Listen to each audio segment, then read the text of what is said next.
هذا. عدد المستخدمين في هذه التسهيلات 274. عدد المستخدمين في المنصه التي يتم 171,029.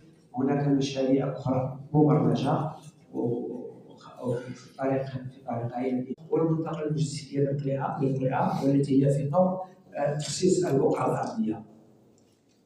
وراه في القريب الحالي سيتم تسليم جامعتنا جامعه ابن زهر، وطبعا باعتبارها صرحا تربويا هاما وقطبا علميا هاما ايضا، فتحيه لجامعه ابن زهر. سيتفضل اللحظه على الاساتذه ابراهيم بوغار. تفضل السي ابراهيم بوغار. والزماني والزمن الحكومي باعتباره ورش كبير يسعى الى تحقيق اهداف مهمه جدا اساسها يعني وتخرج واحد العدد ديال الحرفيين في تملل. كاين اللي مشى للشركات خدم فيهم، كاين اللي دار محلات. والمشكل حنا من سكان تملل الحرفيين وسكان تملل الناس اللي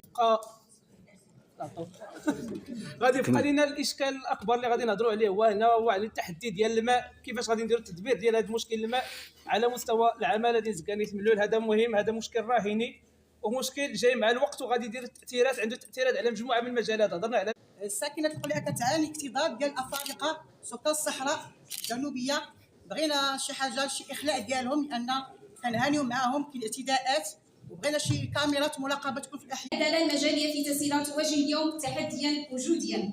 نحن نتحدث عن توسع عمراني عمودي هائل اكثر من 15 اقامه سكنيه، يقابله عجز صفري في المرافق الحيويه، صفر مستوصف وصفر تنميه اعداديه تاهيليه، صفر ملاعب ضرب او مراكز. هذا الحضور المتنوع داخل هذا القاعه يعطي انطباعات بالشكل انه قد تجاوزنا بالفعل تلك المقارنه التقليديه تنزيل برامج التنميه.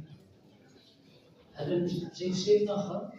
النشاط هي اساسيه، اللي هي اليوم فتحنا فيها نقاش والتفكير فقط هذا مجرد افتتاح باش نفتحوا الشهيه، لان مازال عندنا نقاش غدا ان شاء الله في الورشات غادي يكون فيه تفصيل اكثر في المحاور الاربعه اللي سبق الاستاذ الاساتذه تكلموا عليها.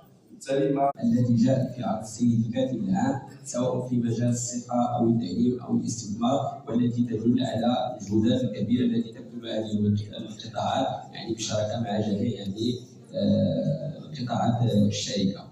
بالنسبه يعني المقترحات لدي